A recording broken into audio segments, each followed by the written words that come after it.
بسم اللہ الرحمن الرحیم۔ السلام علیکم۔ آپ سب کو میں اپنے یوٹیوب چینل نئی سوچ وی ڈاکٹر سائمہ پر خوش آمدید کہتی ہوں۔ آج ہمارے لیکچر کا عنوان ہے صحافت کا معنی و مفہوم اور اہمیت۔ آئیں اس کا آغاز کرتے ہیں۔ صحافت کا مفہوم۔ انسانی زندگی میں خبروں کو اہمیت ابتدائے آفرینش سے حاصل رہی ہے۔ نہ صرف انسان بلکہ حیوان بھی اس سے مستثنیٰ نہیں ہیں۔ جانوروں کا اپنی باخبری اور حفاظت کے لیے خطرے کو سونگھنا خبر نہیں تو کیا ہے۔ انسان ایک معاشرتی حیوان ہے۔ بقائے حیات و ارتقاء کے لیے اس کا بھی اولین فرض اپنی جان اور مال کی حفاظت ہے، جس کے لیے وہ ہمیشہ اپنوں اور بیگانوں کے حالات سے باخبر رہنے کی کوشش کرتا ہے۔ قدرت نے انسان میں تجسس کا مادہ بھی ایسا ہی عطا کیا ہے کہ وہ دن رات نئے نئے واقعات کی ٹو میں رہتا ہے۔ اس تجسس کے باعث آدم کو بہشت چھوڑنی پڑی اور رفتہ رفتہ یہی چیز انسانی ترقی اور صحافت کا سنگ بنیاد قرار پائی۔ انسانی فطرت کا اقتضا یہی معلوم ہوتا ہے کہ وہ اپنے گرد و پیش کے حالات سے باخبر رہے۔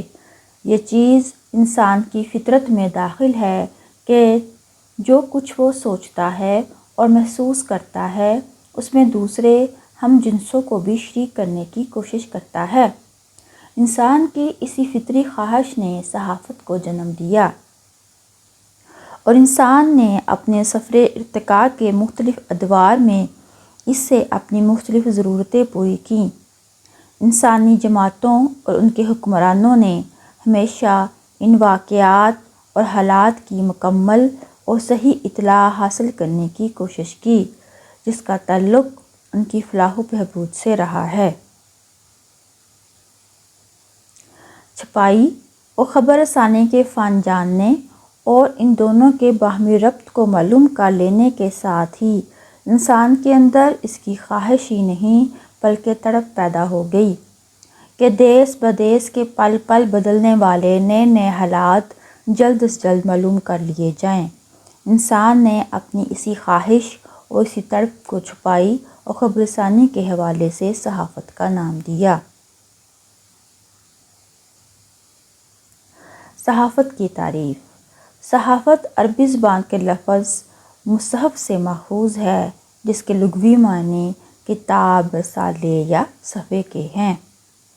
انگریزی زبان میں اس کا متبادل لفظ جرنلزم ہے جو لفظ جرنل سے ماخوذ ہے اور اس کے لفظی معنی روزانہ حساب کا بہی کھاتہ یا روز نامچہ کے ہیں۔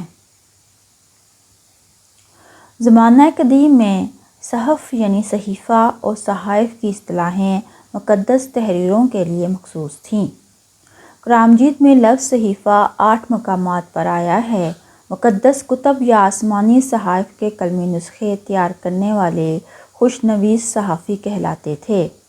رفتہ رفتہ اعلیٰ ادبی، علمی اور فلسفیانہ تحریریں صحائف کے زمرے میں شمار ہونے لگیں اور پریس کی ایجاد کے بعد جب جرنلزم نے رواج پایا اور اخبارات و جرائد کا دورہ ہوا تو صحافت اخبارات و جرائد کی ترتیب و تدوین کے لیے استعمال ہونے لگی۔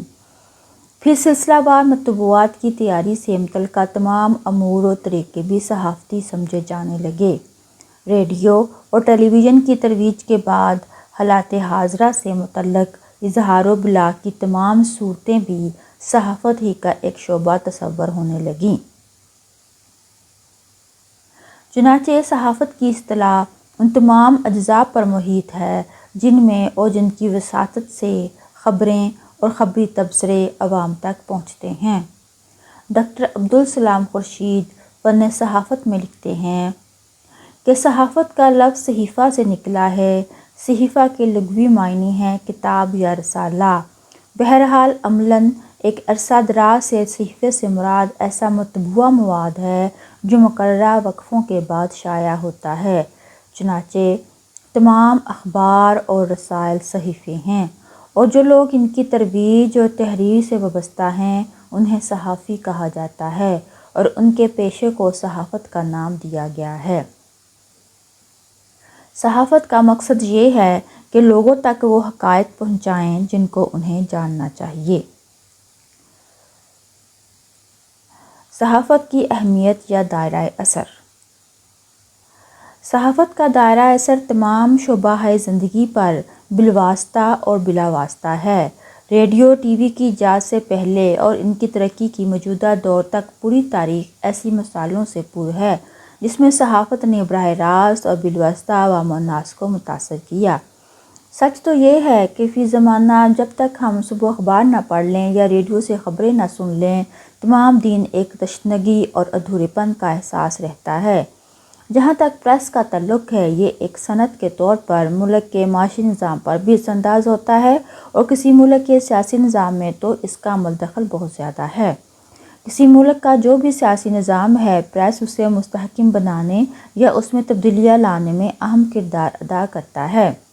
کسی نظام کو لوگوں سے متعارف کرانے یا اسے باور کرانے اور اس کی تفصیلات بتانے میں پریس کا ہمیشہ ایک اہم کردار رہا ہے۔ اخبارات کے کالم، اداریے، مضامین، ایڈیٹر کے نام خطوط، افکار و مسائل، عوام کی رائے وغیرہ، یہ سب ملک کا مزاج بنانے میں اہم اور بھرپور حصہ لیتے ہیں۔ ملکی استحکام، ترقی و بقا کا بہت حد تک انحصار پریس پر ہوتا ہے۔ اس کا ایک بنیادی اور اہم مقصد حکومت اور عوام کے مابین رابطہ پیدا کرنا ہے۔ عدم رابطہ کی صورت میں حکومت کا وقار کم ہوتا ہے یا عوام کا اس پر اعتماد ختم ہونے سے سیاسی بحران پیدا ہو سکتا ہے۔ مختلف طبقوں کے لوگ اور انجمنوں کے ذریعے سے اپنے مسائل حکومت تک پہنچاتی ہیں، اور حکومتیں بھی اپنے افکار و قوانین کی تشکیل اور تشریح کے لیے پریس کا سہارا لیتی ہیں۔ صحافت کو ملک کا چوتھا ستون کہا جاتا ہے۔ غرض یہ کہ تہذیب و تمدن میں جیسے جیسے ترقی ہوتی گئی، صحافت انسانی زندگی کا جز بنتی گئی۔ ابتدائی زمانے میں ایک سے دوسرے مقام کو خبریں بھیجنا یا حاصل کرنا بڑا دقت طلب کام تھا، لیکن آج ٹیلی گراف، ٹیلی فون، وائرلیس اور سیٹلائٹ کے نظام نے ساری مشکلات آسان کر دی ہیں۔ اب دنیا کے کسی حصے میں بھی کوئی اہم واقعہ ہو تو چند لمحوں میں اس کی خبر دنیا میں پھیل جاتی ہے۔ اس طرح طباعت کے طریقوں میں وہ حیرت انگیز ترقی ہوئی ہے جس کو دیکھ کر عقل انسانی دنگ رہ جاتی ہے۔ چنانچہ ہم کہہ سکتے ہیں کہ صحافت کا دائرہ اثر زندگی کے ہر پہلو پر ہے۔ ہم ذیل میں مختصر اہم پہلوؤں کا جائزہ لیتے ہیں۔ نمبر 1، صحافت اقوام کو ایک شیرازۂ اتحاد میں منسلک کرتی ہے۔ صحافت کی یہ ساری ترقی بھی مسلسل ارتقاء کا نتیجہ ہے۔ سائنس کی ترقی و ایجادات و اختراعات نے وقت اور فاصلے کے تصور کو ہٹا دیا ہے۔ اب اقوام عالم میں باہمی ربط اور میل اتنا بڑھ گیا ہے کہ دنیا کے سارے مذہبی، معاشی اور سماجی آئین نو قوانین آپس میں ایک دوسرے سے متصادم ہیں، اور اقوام عالم کے سمٹ کر ایک دوسرے سے اس قدر قریب ہو جانے سے ان میں روابط اور ارتباط قائم رکھنے کا ایک ہی ذریعہ ہے، اور وہ صحافت ہے۔ صحافت ہی قوموں کو ایک شیرازۂ اتحاد میں منسلک کرتی ہے۔ صحافت افراد میں اثار کا جذبہ پیدا کرتی ہے۔ آج کل دنیا میں انفرادیت کا دورہ ہے۔ ہر فرد اپنی جگہ اور ہر قوم اپنے مقام پر ایک منفرد حیثیت کی حامل ہے۔ افراد اور اقوام کی یہ انفرادیت اس وقت تک برقرار رہ سکتی ہے جب ان میں وحدت خیال اور وحدت عمل ہو، لیکن جب تک کسی قوم کا ہر فرد اپنے دل میں حب قوم پیدا نہ کرے اور ذاتی مفاد کے مقابلے میں قومی مفاد کو ترجیح نہ دے، انفرادیت کا تصور مشکل ہے۔ دنیا کی ہر قوم اپنے افراد میں یہی جذبہ پیدا کر کے زندہ رہ سکتی ہے، جس کی تکمیل کے لیے صحافت سے بڑھ کر کوئی قوت نہیں ہے۔ جن ممالک میں صحافت آزاد بنیادوں پر قائم ہے اور وہاں کے باشندوں میں قوم اور ملک کے لیے ہر قسم کے ایثار قربانی کا جذبہ بدرجہ عدم موجود ہے، تو یہ سب صحافت کے طفیل ہے۔ یہی وجہ ہے کہ جن ممالک میں آمریت قائم ہوئی، وہاں سب سے پہلے پریس یعنی عوام میں اقتدار کی سب سے بڑی قوت پر قبضہ حاصل کیا گیا، اور اسے تبصرہ اور زادانہ طور پر رائے عامہ کو متاثر کرنے سے یکساں محروم کر دیا گیا۔ بلکہ جرمنی اور اطالیہ میں صحافت کو آمرانہ حکومت کا ترجمان بنا کر لوگوں کے خیالات و احساسات کو حکومتی تائید میں ہموار کیا گیا۔ چنانچہ ہم کہہ سکتے ہیں کہ صحافت افراد میں اصلاح کا جذبہ پیدا کرنے کا بہت بڑا ذریعہ ہے۔ صحافت امانت عامہ کی محافظ ہے۔ صحافت کی قوت دراصل عوام کی قوت ہے۔ اس قوت کے پیچھے نہ حکومت کی مشینری ہے اور نہ قانون و عدالت کا ڈر، لیکن اس کے باوجود صحافت کی اقتدار کا یہ عالم ہے کہ حکومتیں اس کے احترام پر مجبور ہیں، اور حکومت کی ہر پالیسی اور ہر اقدام میں صحافت کو ہی ہمنوا بنانے کی کوشش شامل ہے۔ آخر کیوں اس قوت کا تجزیہ کیا جائے تو معلوم ہوتا ہے کہ اس میں کوئی ایسی بات نہیں جو صحافت کی اتنی اہمیت کا باعث بنے۔ صحافت کی جان انکشاف ہے۔ واقعات و حوادث کے انکشافات پر صحافت کے کثر کی بنیاد تعمیر ہوئی۔ قوم و ملک کو بغیر کسی آمیزش اور رنگ آمیزی کے واقعات سے باخبر رکھنا صحافت کا پہلا فرض ہے، اور جب تک صداقت اور راست بازی سے یہ فرض انجام پاتا رہے گا، صحافت کی قوت میں کوئی کمی نہیں پیدا ہو سکتی۔ بظاہر یہ بہت آسان کام ہے، لیکن اسے فرض شناسی یا دیانتداری سے سر انجام دینا بہت مشکل ہے۔ نہ حکومت اس کو پسند کرتی ہے، نہ عوام اور جماعتیں، بلکہ بسا اوقات ارباب صحافت کے قدم بھی ڈگمگا جاتے ہیں۔ اس لیے اس فرض کی بجا آوری کو امانت عامہ سے محسوم کیا جاتا ہے۔ جو اخبار یا صحافی اپنی اس فرض میں کوتاہی کرتا ہے، وہ دراصل قومی امانت میں خیانت کرتا ہے۔ صحافت نفسیات عامہ میں مسلسل مہارت حاصل کرنے کا نام ہے۔ ذہن انسانی کو صحافت کا خام مواد کہا جاتا ہے، اور صحافت نگاری نفسیات عامہ میں مسلسل مہارت حاصل کرنے کا نام ہے۔ متمدن ممالک میں پریس بڑھ کر رائے عامہ متعین کرنے کا کوئی ذریعہ نہیں۔ ملک و قوم کے احساسات، خیالات اور رجحانات کی صحیح ترجمانی کرنا ایک بڑی ذمہ داری ہے۔ اگر ایک طرف اخبار رائے عامہ کی نمائندگی کرتے ہیں تو دوسری طرف رائے عامہ سے متاثر بھی ہوتے ہیں۔ اگر کوئی اخبار ملک و قوم کے جائز خواہشات کے خلاف کوئی راہ عمل اختیار کرے تو اس کو نہ تو قوم کا اعتماد حاصل ہو سکتا ہے اور نہ کوئی وقت۔ صحافت کو ایک بڑی تعلیمی اہمیت بھی حاصل ہے۔ ہر علم و فن کی معلومات سادہ اور سلیس زبان میں صحافت ہی فراہم کرتی ہے، جس سے ہر شخص یکساں طور پر استفادہ کر سکتا ہے۔ تعلیم ختم کرنے کے بعد لوگ کارزار حیات میں ایسے گتھے رہتے ہیں کہ انہیں اپنی تعلیم یا مطالعہ جاری رکھنے کا موقع ہی نہیں ملتا۔ صحافت ان کے ذوق تعلیم کی تکمیل کرتی اور انہیں نئی نئی معلومات اور خیالات سے واقف کراتی ہے۔ تعلیم کا مقصد انسان میں ثقافت کی ترسیل اور روشن ضمیری پیدا کرنا ہے، تاکہ اس میں صدق اور کذب میں امتیاز کرنے کی صلاحیت اور اس کے آداب و اخلاق میں شائستگی پیدا ہو۔ اس طرح وہ ایک اچھا شہری اور قوم و ملک کی بہترین خصوصیات کا حامل فرد قرار پائے۔ اگر دیکھا جائے تو ان امور کی تکمیل صحافت سے بڑھ کر کسی اور ذریعے سے ممکن نہیں۔ صحافت پر تہذیب و تمدن کی بقا کا انحصار بھی ہے۔ صحافت تہذیب و تمدن کی مشعل بردار ہے۔ ہر قوم اپنے تمدن کو صحافت ہی کے ذریعے اجاگر کرتی ہے، اور مختلف تمدنوں میں یا کسی ربط و اختلاف کا صحافت ہی ایک واسطہ ہے۔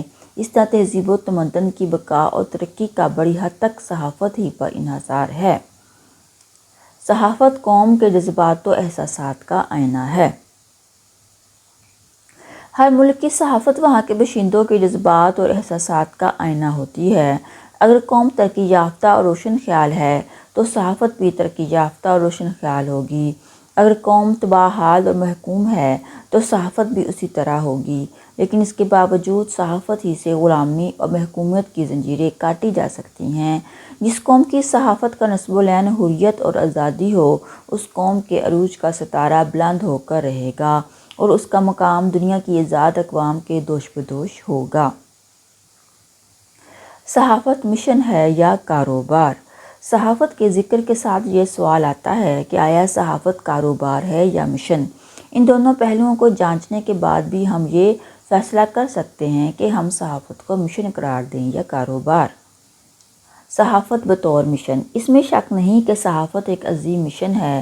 صحافی کا قلم اگر بے باک ہو تو وہ ایوان وقت کے ستونوں کو ہلا دیتا ہے۔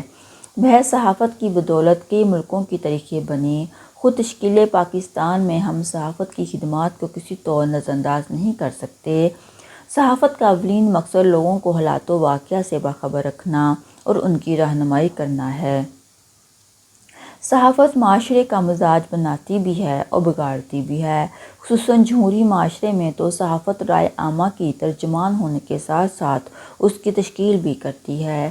گویا صحافت ملکی مزاج پر بالواسطہ اور بلا واسطہ اثر انداز ہوتی ہے۔ اس لحاظ سے صحافت ایک مشن قرار پاتی ہے۔ صحافت بطور کاروبار۔ کسی مشن کی تکمیل کے لیے سرمایہ ضروری ہوتا ہے، خصوصاً جس مشن کا دائرہ کار جتنا وسیع ہوگا اس کے لیے اتنی ہی تقاضا کرنا پڑتی ہے۔ اگرچہ ایسے بہت سے اخبارات کی مثالیں ہمارے سامنے ہیں کہ وہ خاص زاویہ نظر سے رائے عامہ کو متاثر کرنے کے لیے نکلے، لیکن ہر شخص کے پاس اتنا سرمایہ نہیں ہوتا کہ وہ کسی مشن کی اس وسیع پیمانے پر تکمیل کر سکے۔ چنانچہ شروع ہی سے صحافت میں کاروباری پہلو موجود رہا ہے۔ آج کل تو یہ صحافت پر غالب آ چکا ہے، کیونکہ جو اخبار مالی طور پر مستحکم نہیں ہوتا اس کی آزادی بھی اتنی ہی آسانی سے سلب کر لی جاتی ہے۔ ظاہر ہے کہ پھر مشن کی تکمیل کا مقصد ادھورا رہ جاتا ہے، کیونکہ جب تک اخبار شائع نہیں ہوگا اخبار نویس اپنے مشن کی تکمیل بھی نہیں کر سکے گا۔ اس سے ثابت ہوتا ہے کہ صحافت اگرچہ ایک عظیم مشن ہے، مگر اس مشن کو چلانے کے لیے اسے کاروباری بنیادوں پر استوار کیا جاتا ہے۔ وہی اخبار اپنی پالیسی کا اظہار کر سکتا ہے جو آزاد ہو اور معاشی طور پر حکومت یا کسی دوسرے ادارے کا محتاج نہ ہو۔ اپنی پالیسی یا مشن کی تکمیل کے لیے ضرورت اس بات کی ہے کہ اسے زیادہ سے زیادہ قارئین خریدیں اور پڑھیں۔ گاہک زیادہ ہوں گے تو اخبار کی اشاعت بھی بڑھے گی۔ اس طرح مختلف اداروں کے اشتہارات بھی اخبار کو مالی سہارا دیتے ہیں۔ اس طرح اخبار پر کسی خاص گروہ یا طبقے کا دباؤ نہیں ہوتا۔ پس صحافت عظیم مشن ضرور ہے، لیکن اس مشن کی تکمیل بغیر مالی استحکام کے ممکن نہیں۔ لہٰذا یہ بات طے ہے کہ صحافت بیک وقت مشن بھی ہے اور کاروبار بھی۔ اچھا، یہاں ہم نے دیکھا کہ صحافت کا معنی و مفہوم کیا ہے اور اس کا مقصد کیا ہے اور اس کی اہمیت کیا ہے، اور کیا صحافت ایک مشن ہے یا کاروبار ہے۔ تو مجھے امید ہے کہ آپ کو اس لیکچر سے ان تمام باتوں کا جواب مل گیا ہوگا۔ اس کے ساتھ ہی مجھے اجازت دیں۔ اللہ حافظ۔